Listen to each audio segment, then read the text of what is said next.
창세기 32장 24절에서부터 28절까지 말씀인데 제가 한 절 여러분이 한 절 번갈아 가면서 함께 읽도록 하겠습니다. 야곱은 홀로 남았더니 어떤 사람이 날이 새도록 야곱과 씨름하다가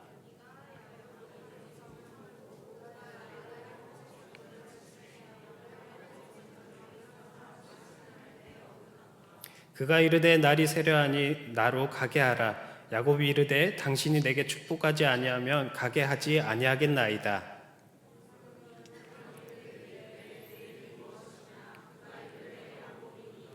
그가 이르되, 같이 읽겠습니다. 그가 이르되 내 이름을 다시는 야곱이라 부를 것이 아니요 이스라엘이라 부를 것이니 이는 내가 하나님과 및 사람들과 겨루어 이겼음이니라. 아멘. 반갑습니다. 저는 송찬영 목사입니다. 제가 청년부 보조로 온다고 인사드린 후에 계속 방송실에 있어서 못 본 형제들도 있고 자매들도 있을 것 같은데 그러나 오늘 이렇게 또 함께 은혜를 나눌 수 있게 되어서 더 반갑습니다. 네, 감사합니다. 우리 함께 옆 사람과 함께 인사해 볼까요? 사랑합니다. 축복합니다. 네, 교제를 너무 많이 하고 오셔서 일부만 이렇게 하는 것 같은데 사실 저도 여러분의 자리에 있으면 이렇게 목사님들이 꼭 올라오셔서 가장 먼저 인사하라고 시키죠. 자, 그럴 때마다 저도 참 그 시간이 어색하고 쉽지는 않습니다. 억지로 하는 것 같기도 하고 혼자만의 시간이 더 좋기도 해서 그 어색한 순간을 피하고 싶을 때가 많습니다. 아마 여러분 중에서도 저와 비슷한 생각을 가지신 분들이 꽤 있는 것 같아요. 그죠? 앞부분만 하는 거 보니까. 그런데 이런 모습을 특정화해서 비단 저라는 한 사람만 그런 게 아니라 MZ세대 남자들은 다 그래 라고 하면 어떨까요?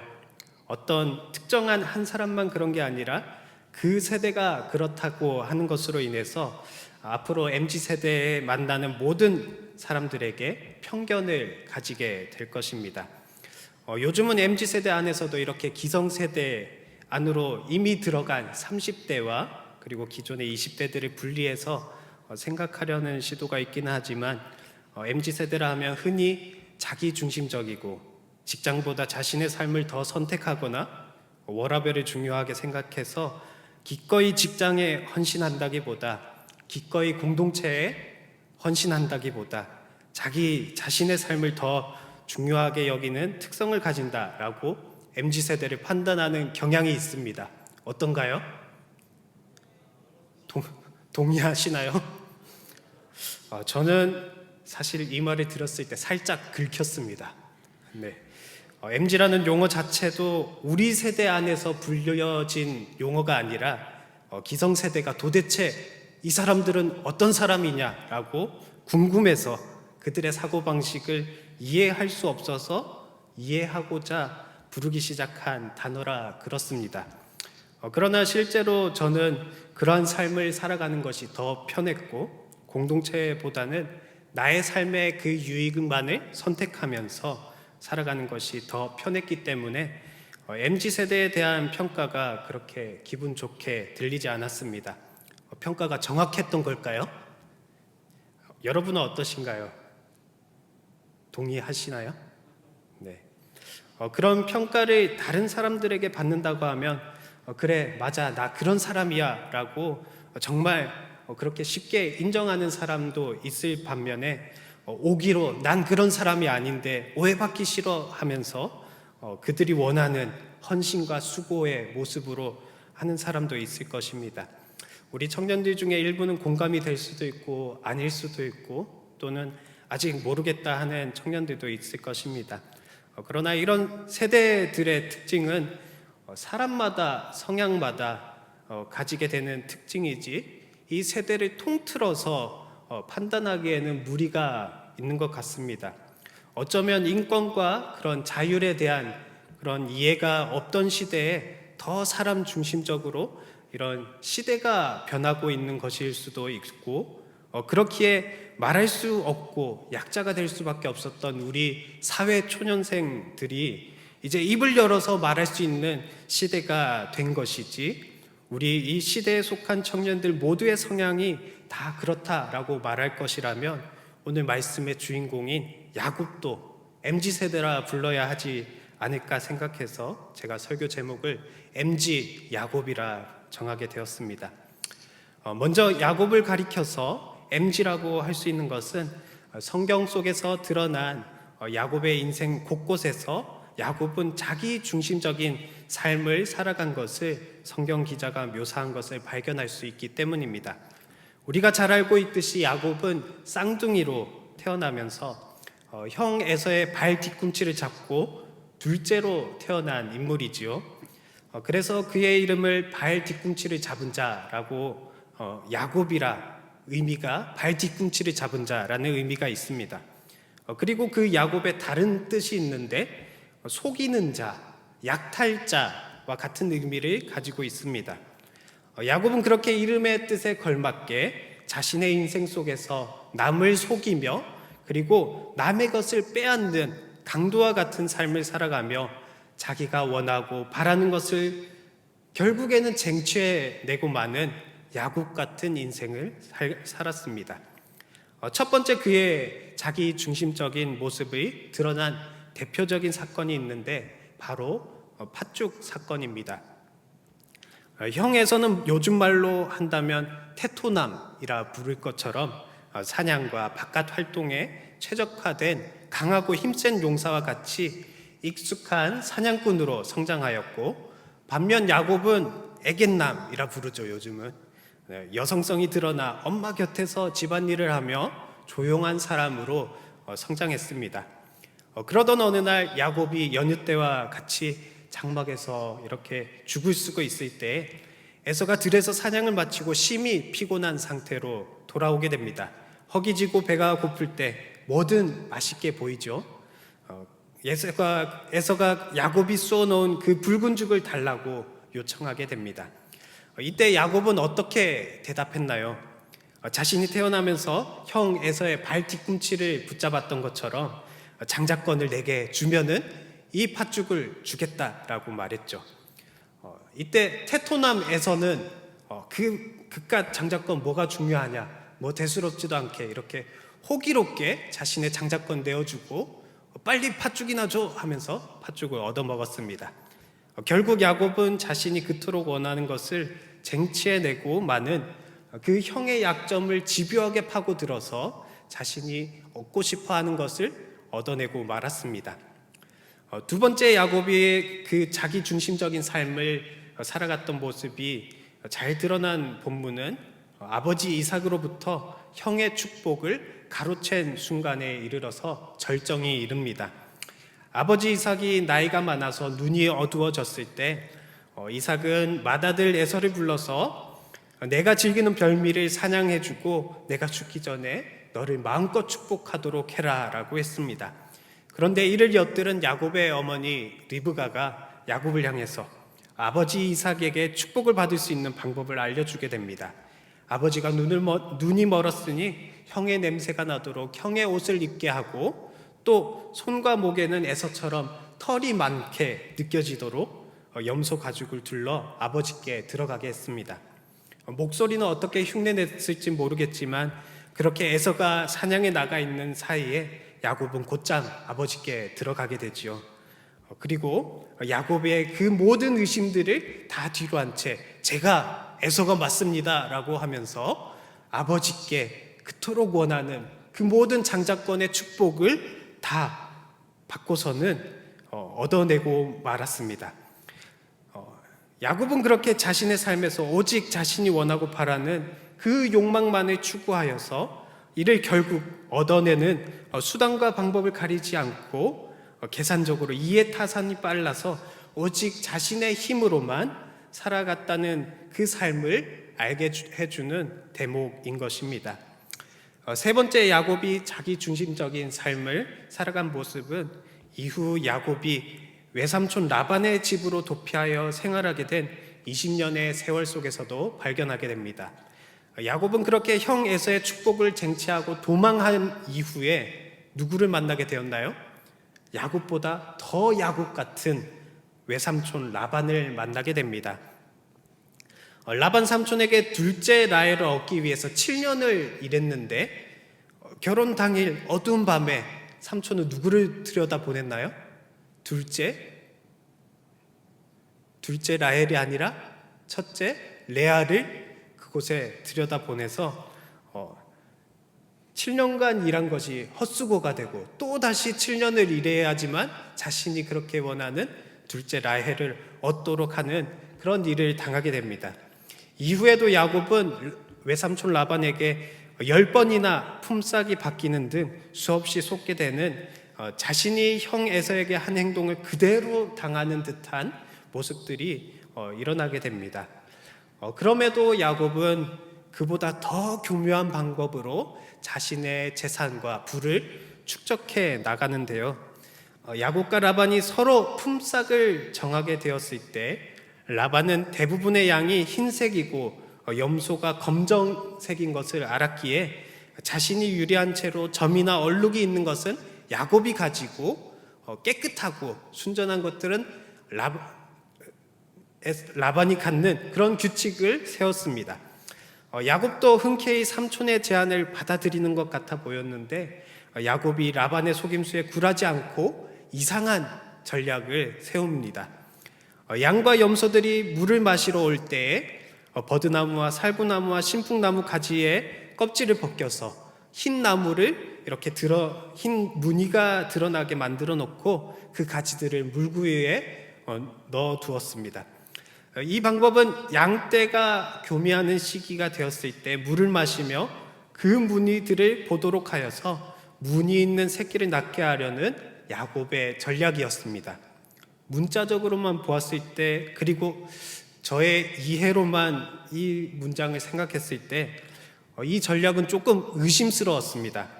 아니, 양이나 염소에게 줄무늬가 있는 이 나무를 보여준다고 해서 양과 염소들이 줄무늬에 호감이 더 가지게 되는 걸까? 라고 저는 생각했어요. 그래서 이 문장을 찾다 보니까 고대 근동 사회에서는 이렇게 줄무늬를 보게 되면은 약간 태교의 방식으로 양이나 염소가 줄무늬를 보면은 줄무늬가 생기는 그런 아기가 태어난다라는 그런 미신이 있었답니다.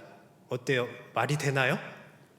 말도 안 되죠. 그런 이상한 방법을 가지고 야곱이 자신의 그런 부를 축적하기 위해서 이에 수많은 노력들을 하는데 심지어 야곱이 이 방법을 쓸 때에는 튼튼한 양과 염소들이 새끼를 뵐 때만 사용하고 약한 가축들에게는 쓰지 않았습니다.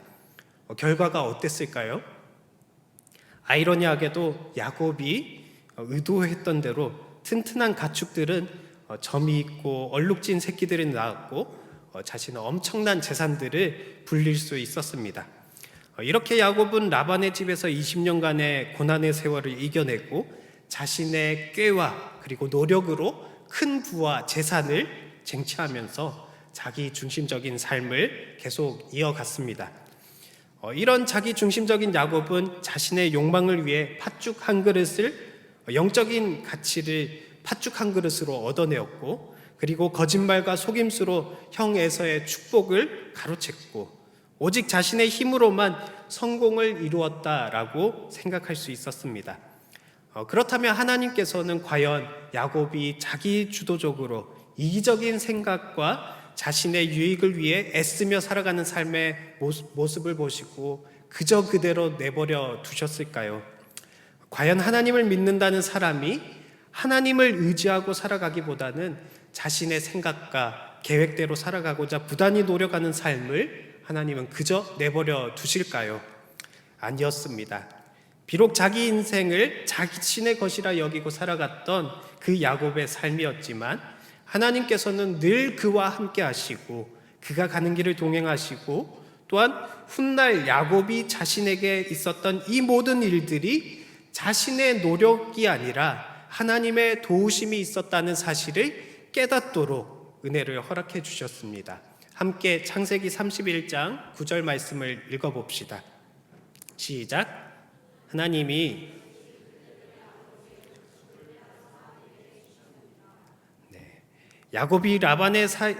야곱과 그 라반 사이에서 재산의 문제로 갈라지게 되었을 때 하나님께서는 야곱에게 그곳을 떠날 마음을 주시고 지금껏 야곱 자신에게 있었던 이 모든 일들이 하나님께서 함께 하시지 않았다면 할 수 없었던 일이라는 사실을 깨닫게 해 주셨던 것입니다. 비록 야곱이 순간순간 자신의 꾀와 노력으로 이 모든 일들을 이루었다라고 착각하며 이기적인 삶을 살아갔지만 결국 그의 삶은 하나님 없이는 아무것도 할 수 없었다는 사실을 깨닫게 된 것입니다. 그렇다면 우리도 그저 우리가 내 마음대로 살아가기만 하면 늘 하나님께서 함께 하실 것이니 세워라 내워라 하면서 우리의 삶을 내 마음대로만 살아가면 되는 걸까요?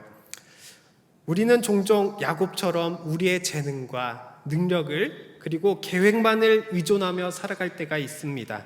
하지만 우리는 이 야곱의 삶을 통해서 알 수 있는 것은 우리의 삶을 주도하시는 분은 오직 하나님 한 분이라는 사실을 우리에게 말씀하고 있습니다.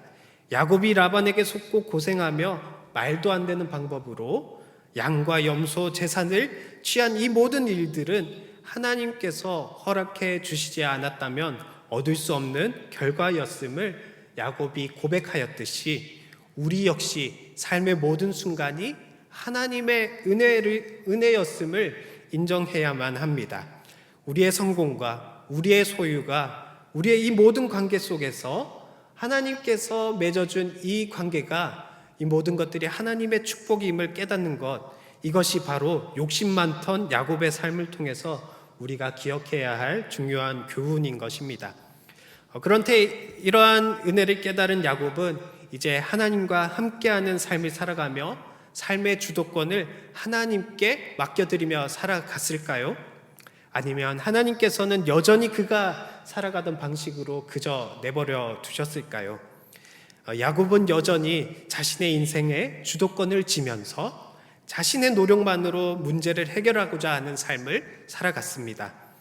하지만 하나님께서는 그의 인생에 직접 개입하셔서 큰 전환점을 경험하도록 하셨습니다. 20년 만에 고향에 돌아온 이 야곱의 인생은 겉으로 보기에는 금의 환양인 것처럼 성공하여 돌아오는 것처럼 보였지만 또한 하나님께서 함께 하신다는 것을 믿고 의지하여서 고향에 돌아갈 용기가 있었지만 야곱에게는 여전히 두려움과 공포의 대상이 있었습니다. 누구였을까요? 바로 형 에서였죠. 형 에서는 야곱이 다시 고향으로 돌아온다는 것을 알고 400명의 군사를 거느리고 야복강 건너편에서 야곱을 기다리고 있었습니다. 이 소식을 들은 야곱은 어땠을까요?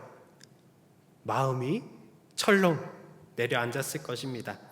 창세기 32장 본문 앞구절 중에서 7절 말씀에서는 야곱이 심히 두렵고 답답하였다라고 기록하고 있을 만큼 야곱은 드디어 자신의 평생에서 가장 큰 위기 앞에 이 문제를 직면하게 되었습니다. 20년이란 세월이 지났지만 형이 여전히 자신을 미워하고 이제 나를 죽이려고 400명의 군사를 동원하여서 복수를 하는 것이 아닌가 두려움이 찾아오기 시작했던 것입니다. 그렇다면 라반의 집에서 경험을 통해서 깨닫게 된 것처럼 마땅히 하나님께 도움을 구해야 하지 않았을까요?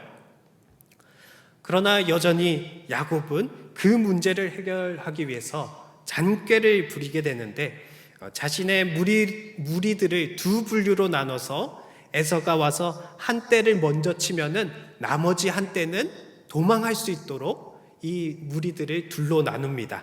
그리고 형 에서의 마음을 조금이라도 누그러지기를 바라면서 뇌물을 이렇게 전략을 세웁니다. 염소와 양과 낙타, 소, 나귀 떼를 구별하여서 이것은 형 에서의 것입니다라고 먼저 지나가는 이 사람들에게 이것은 형에게 주는 선물입니다. 야곱의 선물입니다라고 말하도록 이렇게 전략을 세운 것입니다. 심지어 에서 형님이 자신의 아내와 자식을 보게 된다면 치지 못하겠지 하는 마음으로 한밤중에 자신을 제외한 모든 식구들을 야복강 건너편으로 보냈습니다. 어떤가요? 참 야곱스럽죠? 자, 그렇게 모든 가족과 재산을 먼저 강 건너편으로 보낸 그 야곱은 이제 홀로 남게 되었습니다. 야곱의 계산은 여기까지였지요. 그의 모든 깨와 힘을 쏟아 부었지만 마지막 순간 그는 홀로 남겨지는 철저한 고립을 경험하게 됩니다. 그날 밤에 24절 말씀에서 야곱이 밤이 새도록 어떤 사랑과 씨름을 했다고 기록하고 있습니다. 곧 하나님께서 직접 그의 인생에 개입하게 되신 겁니다. 우리는 흔히 이 말씀 구절을 통해서 야곱이 끝까지 하나님을 붙들고 끈기 있게 자신의 원하는 것을 얻을 때까지 놓지 않은 그 결과가 그 씨름에서 야곱이 승리를 얻어낸 것이라고 이해하면서 우리의 원하고 바라는 그 기도 제목들을 하나님 주실 때까지 간절히 기도하는 그런 모습들이 우리에게 있을 수 있습니다. 하지만 25절 말씀을 보면 하나님은 야곱의 허벅지 관절을 쳐서 그의 힘을 무력하게 하셨습니다. 전능하신 하나님이 야곱을 이길 수가 없어서 그를 치신 것이 아니라 야곱의 고집과 자아를 꺾지 않으면 진정한 축복을 주실 수 없기 때문에 그의 몸을 지탱하는 가장 중요한 그 중심인 환도뼈를 치신 것입니다. 그렇게 야곱이 환도뼈가 부러져서 더 이상 자신의 힘으로 설 수 없게 되었을 때, 걷게 되더라도 절뚝거리며 걸을 수밖에 없었을 때에 하나님은 그에게 물어보았습니다. 내 이름이 무엇이냐? 라고 말이죠. 이에 야곱은 야곱이니이다 라고 대답합니다. 야곱의 이름의 뜻이 무엇이라고 했나요? 처음에 뒤꿈치를 잡은 자, 또 속이는 자, 또 남의 것을 빼앗는 자, 강도 같은 삶을 살아갔던 그 야곱의 인생이 야곱의 이름을 대변한다고 설명했듯이 이 야곱의 대답은 하나님, 저는 야곱입니다. 제 이름과 같이 속이는 자이고 약탈자이며 남의 것을 빼앗는 강도 같은 죄인입니다 라고 자신의 본 모습을 하나님 앞에 솔직하게 고백하며 완전한 황복을 하나님께 선언한 것입니다. 지금껏 살아온 자신의 모습은 자기 중심적인 모습들로만, 그리고 모든 문제 앞에서 꾀를 쓰며 필요에 따라 거짓말을 일삼고 속이는 삶을 살고 자신이 원하는 것을 쟁취하며 살았는데, 이러한 삶들은 하나님 앞에서 항복하는 장면이 바로 저는 야곱입니다 이 말 속에 담겨 있는 것입니다. 우리 청년들의 삶 가운데서 이런 고백이 있기를 바랍니다. 함께 고백해 볼까요? 저는 야곱입니다. 네, 우리는 매번 하나님께 도움을 구하기보다는 우리의 주어진 환경과 상황 속에 부딪히는 그 문제 앞에서 가장 먼저 나의 경험과 이성들이 앞서고 어떻게든 해결해 보려는 우리의 노력들이 있지만, 우리에게 가장 필요한 것은 이 고백입니다. 저는 야곱입니다. 이 고백은 하나님께 대한 나의 항복을 선언하는 것이고, 하나님, 전 이제 더 이상 할 수 없습니다. 하나님께서 도와주셔야 하지만 저는 살아갈 수 있는 존재입니다 하고 내 삶의 주권을 하나님께 내어드리는 고백이라 할 수 있습니다. 그렇게 야곱이 항복을 선언하였다면 이유는 어떤 삶을 살아가게 되었을까요? 야곱은 인생의 주인이 자기 자신이 아닌 하나님의 다스림을 받으며 살아가게 되었습니다. 함께 28절 말씀을 읽어봅시다. 시작. 내 이름을 다시는 야곱이라 부를 것이 아니요 이스라엘이라 부를 것이니 이는 내가 하나님과 및 사람들과 겨루어 이었음이니이다. 아멘. 하나님은 야곱의 이름을 더 이상 야곱이 아닌 이스라엘로 부를 것이라 말씀하셨습니다. 성경 기자는 이 이스라엘이라 부르고 난 뒤에 이는이라고 이 말에 대한 의미를 하나님과 겨루어 이겼다라고 덧붙여 설명하였지만 이스라엘이라는 단어 자체는 두 가지 의미로 이렇게 해석할 수 있습니다. 먼저는 이스라엘 할 때 엘은 우리가 잘 알죠. 어떤 의미예요? 하나님, 엘로힘 할 때 그런 하나님을 가진 단어가 엘이라면 가운데 있는 스라라는 단어는 사라라는 동사인데 이 동사는 겨루다 또는 다스리다라는 의미가 있습니다. 문제는 가장 앞에 있는 이인데 히브리어를 이렇게 공부하다 보면은 앞에 있는 가장 먼저 붙는 동사가 시제를 나타냅니다. 그래서 이라는 단어는 미래 완료형 또는 미완료 시제가 되어서 진행 중이거나 반복되는 상태를 의미하는데 그렇게 번역했을 때 앞선 겨루다라는 단어의 의미를 쓰게 된다면 하나님과 날마다 겨루어 이기는 자 이렇게 해석하게 돼요. 조금 어색하죠.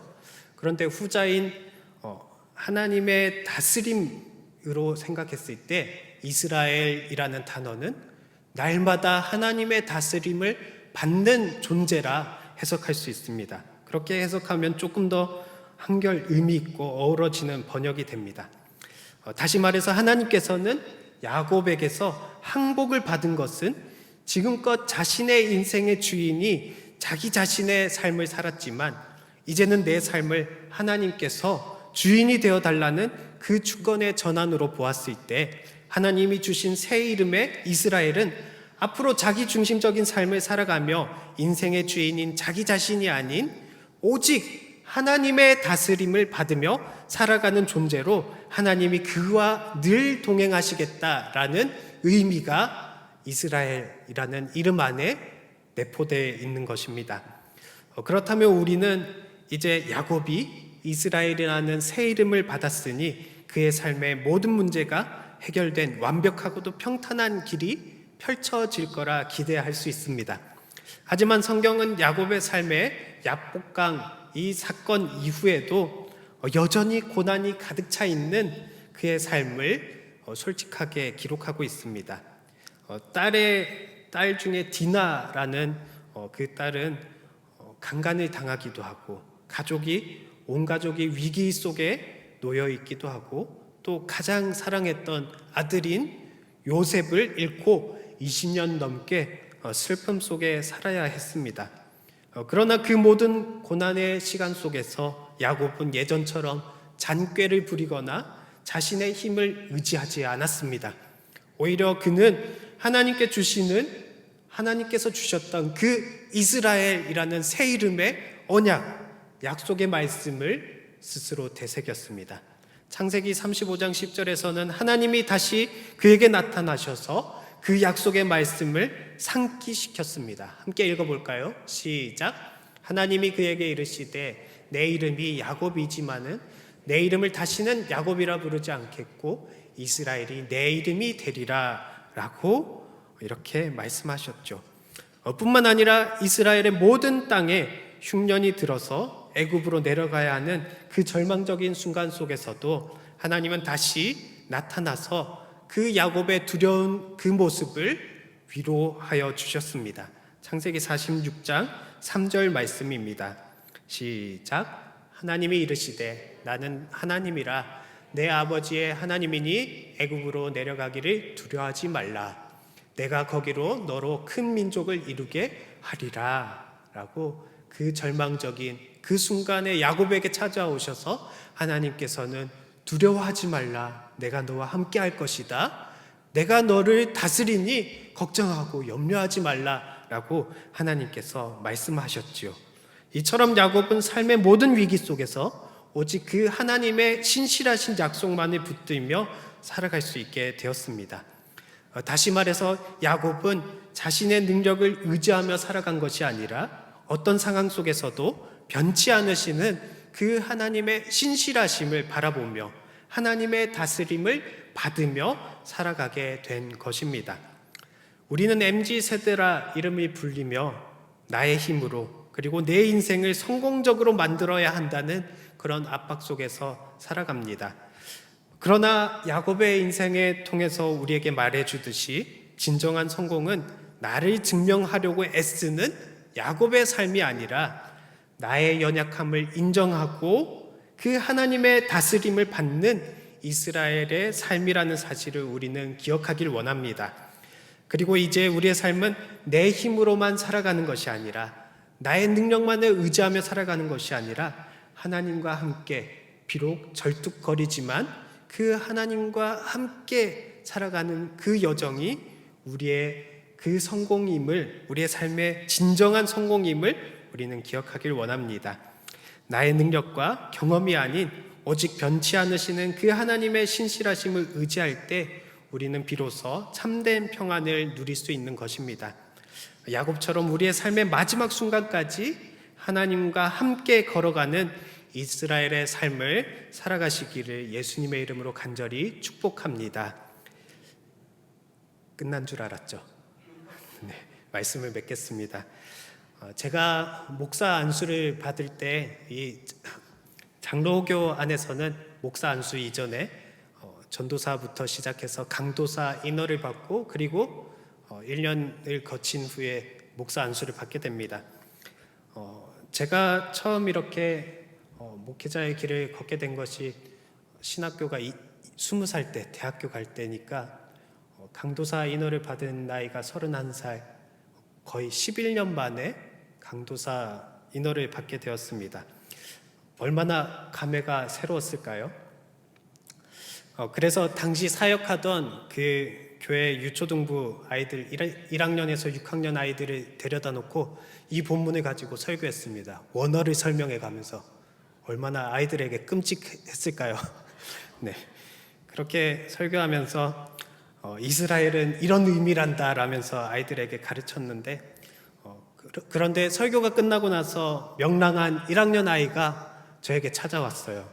그리고 강도사님 그러면서 강도사님도 강도니까 이름이 야곱이에요? 그러는 거예요. 순간 저는 머리를 한 대 맞은 것 같았어요. 강도사로 인허받는다는 것은 이제 목사를 하겠다는 다짐과도 같았는데 목사가 된다면 하나님께 항복하는 것이고 내 주권을 세우는 게 아니라 하나님께 맡겨드려야 하는 거네라고 하는 깨달음이 있었습니다. 그래서 오늘 이 말씀은 사실 저에게 하는 말씀입니다. 목사까지 됐는데 하나님께 내 삶을 맡겨드리기로 했는데 이스라엘처럼 하나님의 다스림을 받으며 살아가면 되는데 왜 다시 야곱처럼 내 인생의 주도권을 잡으며 먹고 사는 문제로 왜 두려워하며 살아가는 거니? 제게 말씀하고 있습니다. 목사도 목사지만 여러분은 얼마나 더 치열한 삶을 살아가고 있을까요?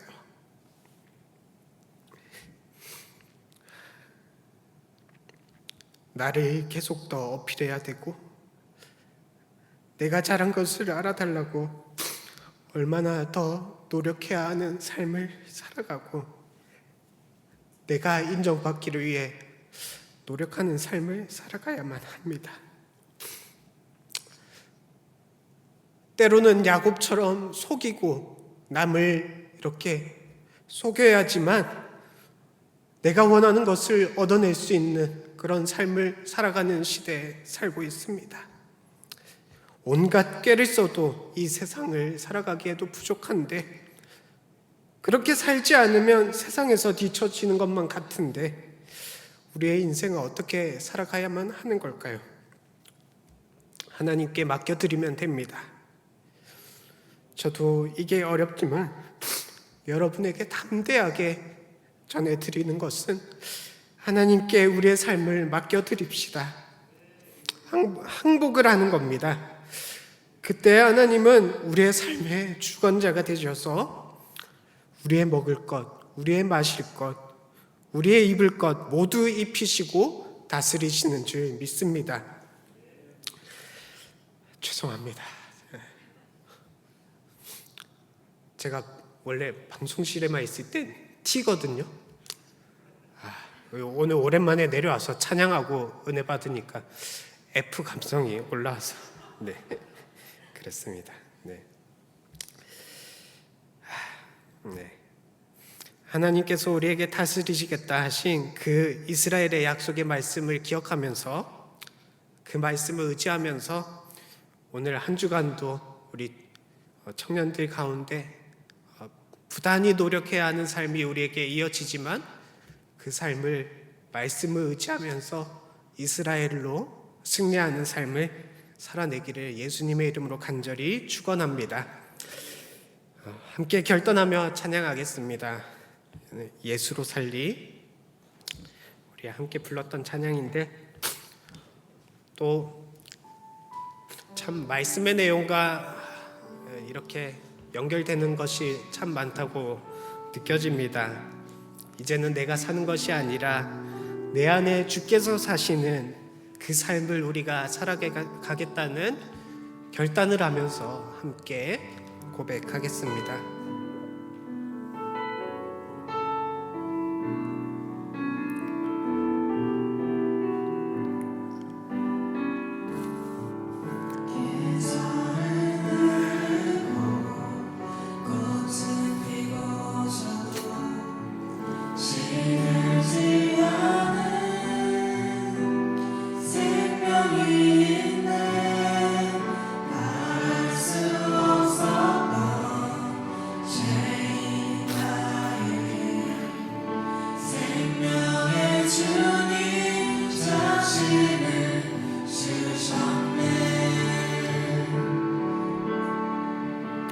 다시 한 번 더 고백합시다.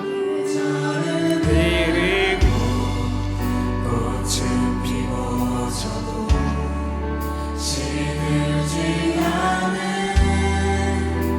생명이 있네. 말할 수 없었던 죄인 나에게 생명의 주님 자신을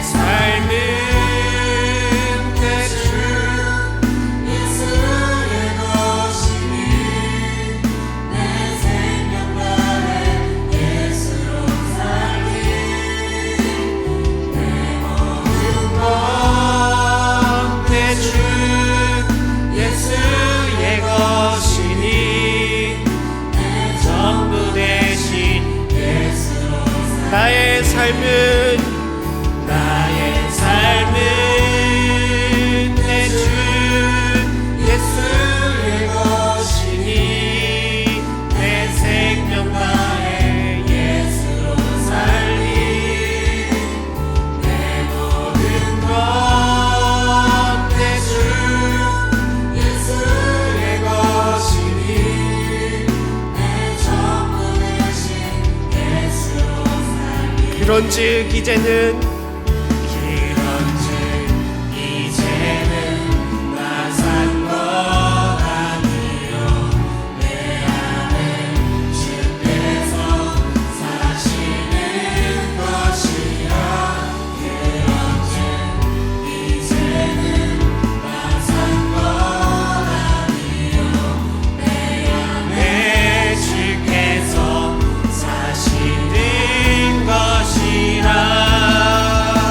목소리로 고백합시다.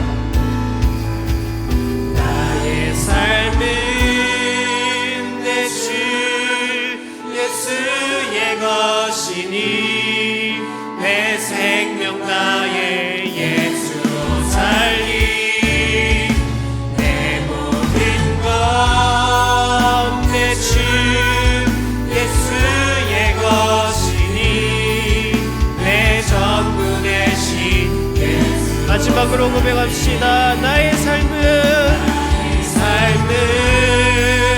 내 주 예수의 것이니 내 생명 나의 예수로 살리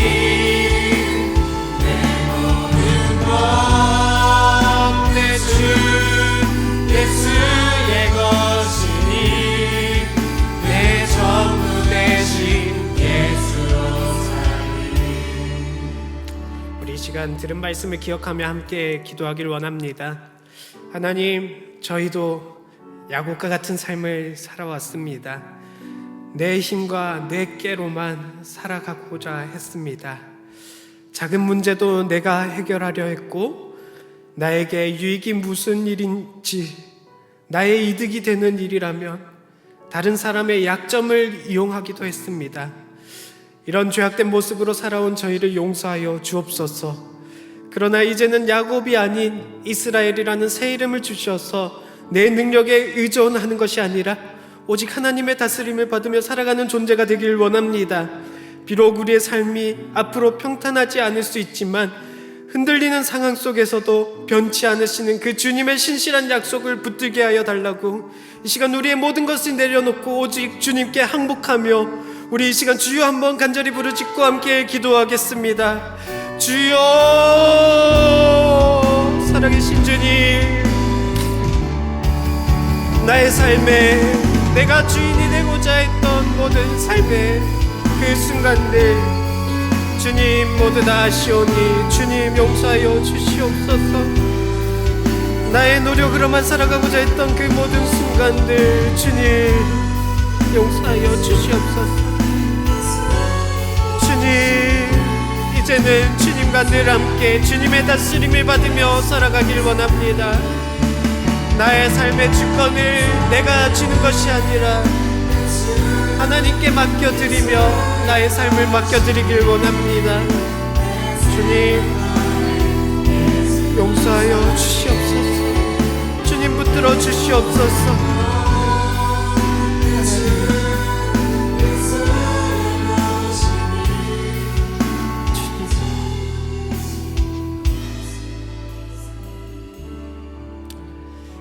하나님 아버지, 감사합니다.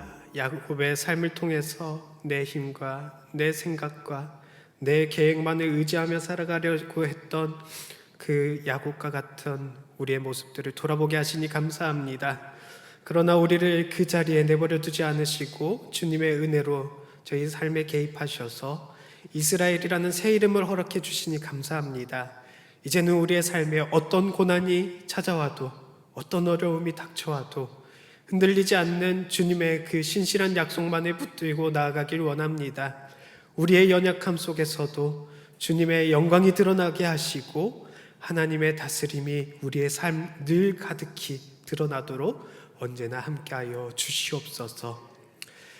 우리 주 예수 그리스도의 은혜와 성부 하나님의 사랑과 성령님의 교통하시는 은혜가 말씀에 순종하여 자기 중심적인 야곱의 삶을 내려놓고 하나님의 다스림을 받는 이스라엘 길을 걸어가는 우리 미랄교회 다음 세대 청년들과 그 가정과 일터와 학교와 그 현장 가운데 그리고 나라와 민족 가운데 영원토록 함께 있을지어다.